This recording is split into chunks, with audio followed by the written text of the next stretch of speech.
நெய் கடலை எப்படி பண்ணுறதுன்னு பாருங்கள். ஒரு ஸ்பூன் நெய் விட்டுருக்கேன். நெய் ரொம்ப கூட இல்லை, 1.5 ஸ்பூன் தான் விட்டுருக்கிறேன்.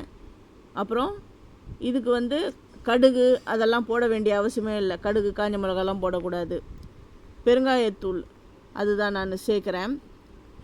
அப்புறம் ஏற்கனவே நான் வந்து தோல்லாம் நீக்கி வச்சுருக்கிற இந்த வேர்க்கடலையை இதில் நான் சேர்த்துட்டு இந்த நெய் கோட் ஆகணும் அந்த அளவுக்கு இதை நல்லா கிளறி விடணும்.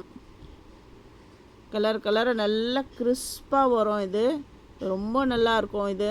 இந்த மாதிரி நீங்கள் செஞ்சு கொடுங்க. உங்கள் குழந்தைங்களுக்கு எல்லாருக்கும் பிடிக்கும், உங்களுக்கும் ரொம்ப ரொம்ப பிடிக்கும். தேவையான அளவு நான் உப்பு சேர்த்துட்டேன். ஏற்கனவே இந்த கடலையில் உப்பு கிடையாது.